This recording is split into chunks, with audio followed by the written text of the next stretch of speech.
Hello, I'm Keiko Leung, a journalist with Keepsix. Today I'm here with a wordsmith and artist educator who shares the philosophy of hip-hop across the nation.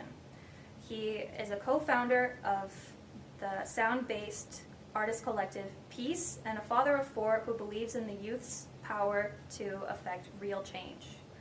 It's my pleasure to introduce the current Poet Laureate of Ontario, Matthew-Ray Testament Jones. Yes. Thank you for having me out. Thank you so much for coming. Of course. So I understand that the position of Poet Laureate is a rather new job, a new title to hold. It's to uplift poets and endorse literacy and art in Ontario. Can you tell us a little bit more about the role? Yeah, absolutely. So it actually came out in 2019. Rest in peace to Gord Downey, who was one of the members of the Tragically Hip. So they sort of established it as a way to remember his legacy. He was very active in the community and stuff like that. So as you mentioned, I am the second Poet Laureate. The first Poet Laureate was a gentleman by the name of Randell. And to what you said exactly, part of our role is to go around and talk about literacy, poetry specifically, spoken word, arts and culture. We're meant to throw events, invite people, but another part of it is raising the voice of other poets and other voices across Ontario, which is what I sold them on when I did 5 very intense interviews to get into this role. So it's really all about the power of words and voice. Got it. Yeah, I was going to ask how you discovered the role. That's a great question, actually, because I've been doing this work, artist education. This is actually my 20th year anniversary. Wow. I started in 2005, and something like this was not really on my radar. But one day, a friend of mine sent me a LinkedIn posting, and he said, "Testament, this sounds like you." And I said, all right. So I read the posting, I read the outline, and I was like, I do this every day. So then that was what actually caused me to put in the application, and as I said, 5 interviews afterwards. On November 26, 2024, I had the great opportunity of being installed as Ontario's second Poet Laureate. Wow, interesting. Yeah. I understand that you can only hold the position for about 2 years. 2 years, Correct. 2 years. The first Poet Laureate, they extended his time because it happened during COVID, but yes, it is essentially 2 years. Okay. 2 years. What would you say is your favorite part about the job? That's a good question, one that I get often these days. So for me, I'm super busy. I work with a lot of school communities and people that service the youth. So I meet thousands of educators and youth every single year. But in this role specifically, it's put me into spaces and in contact with people that wouldn't necessarily be in the scope that I'm currently in. For example, there's an organization called the Gatehouse. Have you ever heard of Gatehouse? I haven't.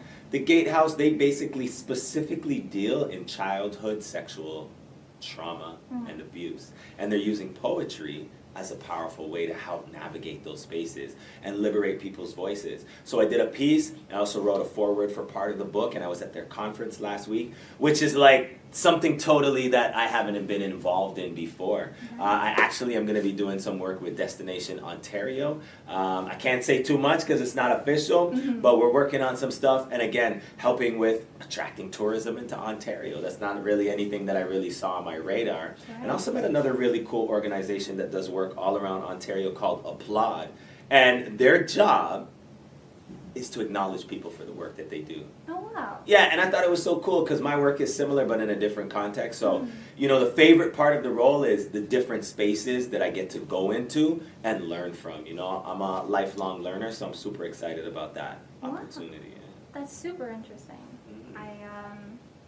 It sounds like it's opening a lot of doors. Definitely. So I understand that you started writing at a very young age. I did. 7, Yeah, right? yeah, around there. Yeah. Who are some of your bigger inspirations when you were very early into the writing career? I mean, first of all, I got to give my mom a shout out. She gave me a diary, and it was just a place to sort of capture my ideas, I would write about things that happen at school, different interactions with my friends, what I want for my birthday and Christmas and those kind of things. But when I was around 10, I fell in love with poetry, and what I fell in love with was the blank page. The idea that I can be anything that I want between these lines, And so I explored that, but I'll be honest with you, it's not something that I thought was super masculine or cool, so I hid it from people while I was compiling these pieces of work. But just based on my experience and my upbringing, it was a safe place for me. Writing was a place that I could really explore, create, innovate, and I loved that about writing, you know? So Mama was sort of the spark. You know, I started writing, and then when I was about 14, I had always sort of listened to hip hop, but I fell in love with lyricism. And this idea of putting together bars, as we say, and rapping, and I haven't looked back since then, yeah. Wow. Do you remember the first piece you ever made public, writing-wise? You know, I grew up in a very religious home, so like I was active in the church. So those were definitely my first experiences sort of performing and sharing my work and whatnot. Poetry specifically, man, that would be hard to trace. That would be really hard to trace the very, very first time. I believe it probably would have been at like church, some church function or something like that. Yeah, I was also raised in the church. A lot of my early writing things were promoted through them, and I got to perform in front of my first crowds as well. Right, exactly. It kind of gets you ready for the largest, you know? Yeah.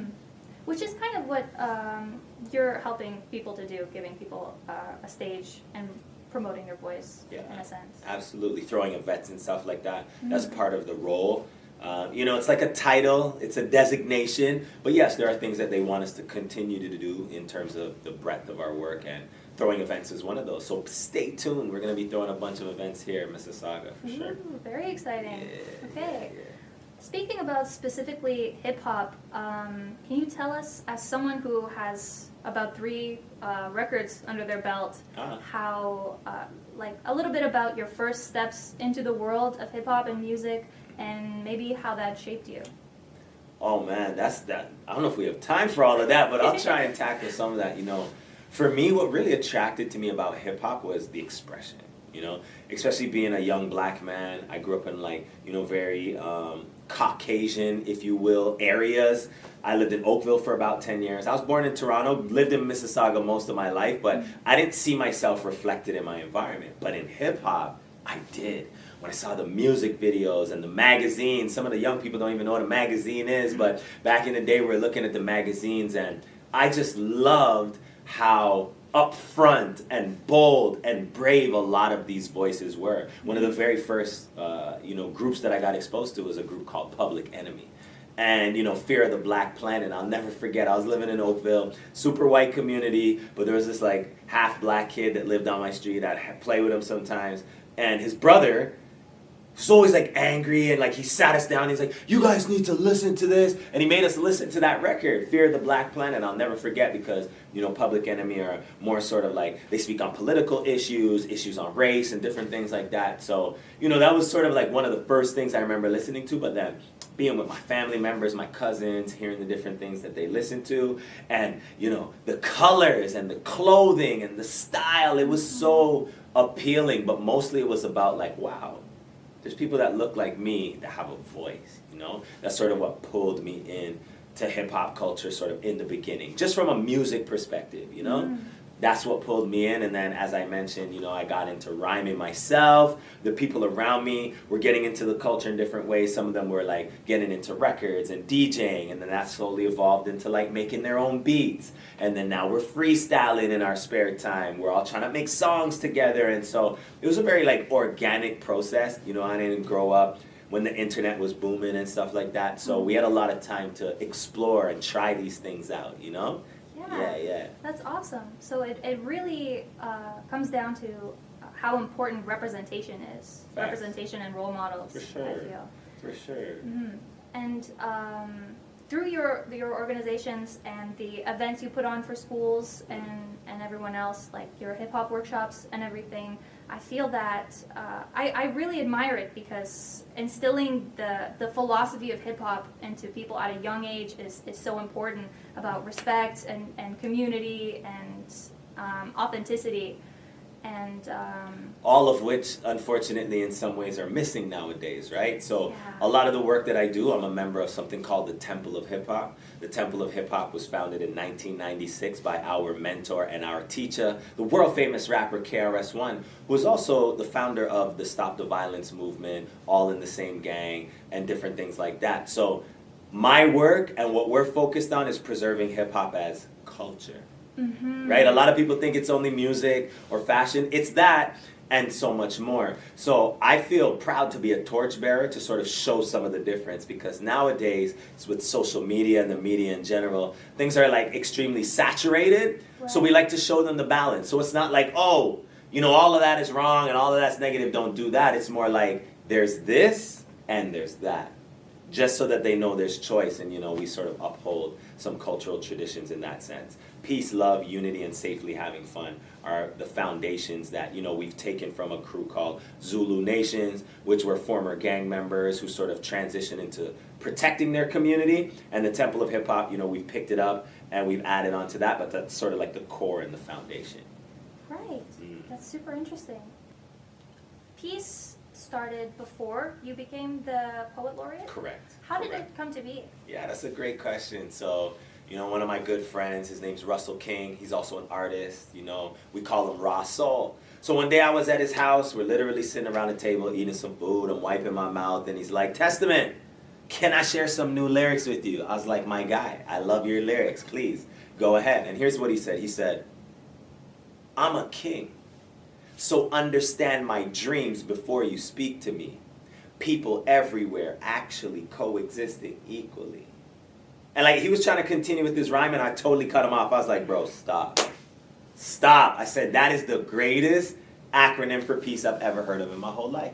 And I started getting excited. I'm like, we need stickers, we need t-shirts, we need a website, we need a whole peace movement. So in 2007, we launched the Peace Movement, which is essentially about letting people know that each one of us is a piece of peace. What I mean by that is I believe that each person has a unique skill set.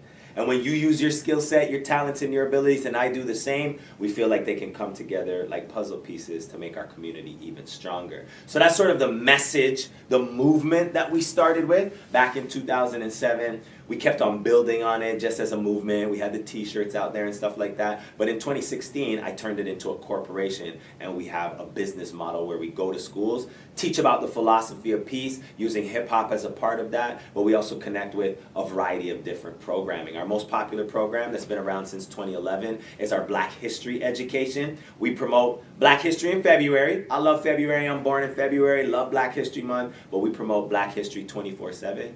365, because I'm black every day, and people need, as we spoke about, representation every day. So that's our longest running program. We also do what we call pro-peace, which is, people would say anti-bullying, but we don't love the word anti-anything based on what Mother Teresa said. She said, if you're having an anti-war rally, I won't go.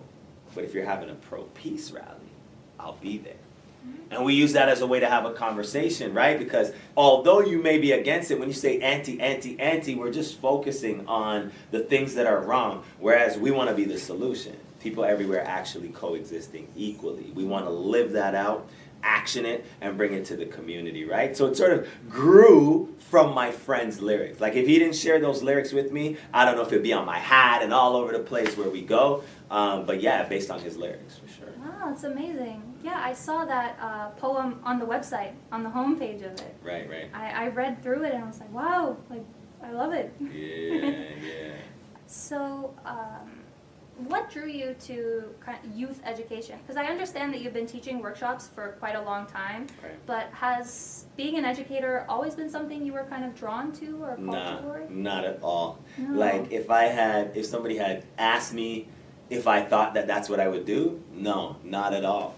But, you know, the people that was around at the time started getting into community work. You know, my sister would work for like a summer camp, and she'd be like, you got a bunch of instruments and stuff like that. Come in and do something with the kids. So I'd bring in my instruments, I'd rap for them, beatbox for them, talk about some of the stuff. And then in 2005, I had a friend that was working for the Boys and Girls Club, Kingston, Galloway, and Scarborough, and she was running a program there and was like, hey, have you ever thought about like teaching young people to do what you do? She said, yeah, just put together a little workshop, just walk them through your writing process, have some activities. And I was like, all right. So I tried it out, and I loved it. It was amazing. And then after that, that was cool. And then in 2007, so around the same time that my friend's lyrics came out, we also met an organization by the name of Unity Charity, who I went to work with for about 10 years after that, and that's where we got this term, the idea of being an artist educator. So you're an active artist working on your craft, but you also can teach your art form to those that are interested. Mostly youth, but anybody that sort of wants to take that on. So over the 10 years of working with them, I had a variety of different roles. The last role that I had before I sort of transitioned into my other work near the end of 2016 into 2017 is I was the director of their national program. So we were literally taking hip hop to the Arctic. Like, I've been to Nunavut. I've been as far north in Canada as you can go as a civilian, all because of hip hop. We've been to Nunavut, the northern parts of Quebec, Fort Chipewyan and Alberta, all across the country, using hip hop and its elements as a way for people to express their voice and to sort of share things like that. So yeah, it's been like a crazy journey. Yeah. I feel like hip-hop is it's a lot more widely accessible to people now, so Yeah. I feel like it would help engagement-wise. Mhm. Like, especially with youth who, who see these role models who are super famous and like amazing wordsmiths and musicians and want to be just like them, and this is like a great, and in the way that people say the medium is the message. Yeah, You yeah. know? It's the language of the young people, right? And again, Mhm. like I said, this is why like I love the role that I'm in to sort of show the balance, right? Because, things shifted a lot when money gets involved, Yeah. right? The themes and topics, like, part of the teachings that we learn is that like hip hop is a revolutionary art form. It actually came directly out of the civil rights movement. The Black Panther Party. These people have gone before us, but a lot of the young generation, they don't know that, because like when I grew up, hip hop was still underground, on the fringes. It wasn't the dominant pop culture of the time, right? Whereas like my children, the young people now, you all are growing up in a time where that is the dominant pop culture. And what I mean by that is just, the messages, the mediums, the things that they're sort of promoting are sort of what's popular, not necessarily, these ideas that are going against the grain. And that's what I love about hip hop, this idea that it can play in the mainstream spaces, but it's also a powerful force for transforming community, right? Because like, if you look at hip hop on a global scale, it's really only in North America where they utilize it for corporate interest in that way. Like in South America, for example, if you do hip hop, you are very consciously speaking out against the establishment and things that are in your community, right? So a lot of people don't understand that it was meant to be a vehicle for transformation, to enhance the community. So yes, get money. We want y'all to get your money out there, get that money out. But not at the cost of our mind, our communities, and our bodies, right? So we just want to make sure there's a balance, right? I think there's a time and place for everything, but the work that we do is about letting people know that, because even in a time with all this information, people still don't know, so. Definitely. Yeah, a very important message. That's what it is. To shift gears a little bit, last year you performed at Keep Six's Stop the Gun Violence concert, and Right. maybe our upcoming one, June 7th. In Malton at the Jonathan Davies Hub, a place that I spent a lot of time at, absolutely. Oh, really? Absolutely. I'm very connected to the Malton community. As I mentioned, Unity Charity, my Right. first program that I ran with them back in 2010 was at Lincoln Alexander in Malton. Family from Malton, ran a summer camp there at Ascension of Our Lord for like 8 years. I'm very, very connected to the Malton community. Yeah, Amazing. For sure, for sure. So as someone who puts so much effort and soul into trying to foster and create community among people, I feel like that's a very effective tactic in reducing like crime or gun violence in general. Agreed. What other tactics do you think are effective and that we should be employing? Honestly, like, I really think it comes down to community. Like, and when I say community, I'm talking about the levels and layers, right? So there's the parents, there's the schools and the educators, there's like community service providers like myself and other organizations. So, they have the saying that says, teamwork makes the dream work, Right. or it takes a village. I truly believe that that's what it is, right? Because we can't just throw a basketball program out there and think all of our youth are going to be into it. Some of our youth are into drawing, coding, music, all different type of things, right? So I feel that from a community level, the more that we can expose our young people to different ideas and stimulate their creativity, I think that can help, because most of what I think and what I've seen is the reason that young people, myself included, got sidetracked or get sidetracked is because of boredom and lack of positive role models around you. So if you're around criminals and gangsters and crime, I mean, it just goes the same way, right? Whereas they say, like, you want to be wealthy, be around wealthy people. Get around people that are doing what you want to do, whether virtually, in person, or, you know, you're studying and researching people from the past, right? It's about getting in those spaces. So if we want our youth to transform, what are we exposing them to, right? So as a community, as municipalities, as the province, federally, we need to really, really look at what resources are available for our youth. And not just these sort of marginalized communities and, you know, we want to pat ourselves on the back and check boxes. Yep, we did that. But being really intentional that these are the individuals that we're handing the world to. How are we empowering them, right? This is sort of the things that I think are important. And don't get me wrong, communities are doing the best that they can, but I think in terms of how it directly correlates to violence, we understand that in our world there's a lot of hypocrisy. There's a lot of corruption. There's a lot of things that maybe people don't want to address, but when we're talking about our youth, it's about access. It's about access, right? And we know that a lot of people don't have access to the same thing. So trying to get our communities to move to more equitable spaces, I think, is a part of it. Exposure is a part of it. But like being involved with the youth. Like show up to these communities, not just when it's a paparazzi opportunity for those people that are in positions of power and stuff like that. It's like showing the youth that, like, no, your voice does matter. Sure, it might seem weird. Sure, it might seem out of place. You know what? I very well might not even agree with it. But if it's not destructive, I'm going to give you positive boundaries to create an environment for you to thrive. That's what I think we owe to our youth and our communities, you know? Yeah, I agree. So if you were to suggest anything for any of our viewers to do, just like anyone in the community who's not involved yet, a suggestion for them would be just to get involved. And get involved with something you're passionate about. Like, for example, you know, you were sharing with me that you like to volunteer. Volunteering is actually a very big thing that's near and dear to me. But also food security. So I volunteer with an organization that deals in food security. You see what I'm saying? So I'm not just wanting to volunteer, I'm also volunteering and doing it in a space that I'm passionate about. So I would say to people, just like, you don't need to recreate things. There's a lot of people, a lot of organizations doing great work. Do some research and find out what you're passionate about. Like, if you're really, really good at math and you don't mind helping other people learn that, we need more tutors for our young people that are struggling.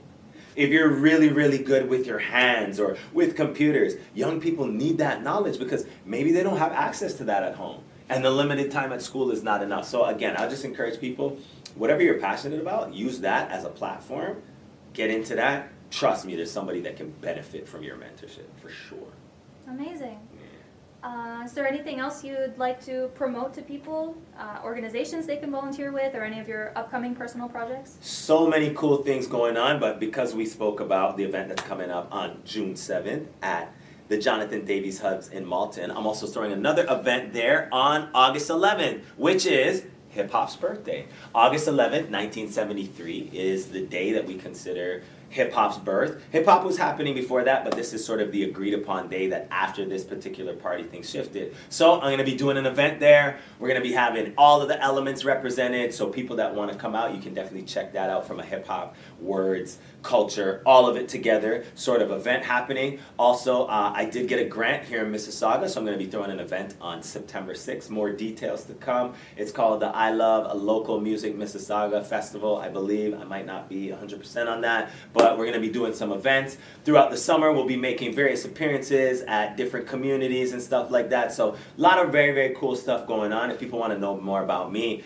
I'm trying to be better on my social media thing. I'm trying, so it's at Testament Peace on all platforms if you want to see some of the things that I'm up to and we're promoting. We also got our peace gear. That new line is out there. Make sure you add at Dreams for Peace merch. You can also get that on www.dreamsforpeace.com. We got our summer line coming coming out. We got the mesh hats, we got the snapbacks, we got the dad hats, we got the t-shirts, all of that good stuff if people are looking for the gear and merch like that. And yo, you never know we'll be out throughout the city, all over different events, promoting, performing, spreading that peace for sure. Amazing. Yeah, I understand social media can be hard, so we'll be sure to promote those on our socials as Dope. well. Much appreciated. Amazing. Thank you so much for meeting with me. A pleasure. Glad to connect. All Thank right. you. Perfect.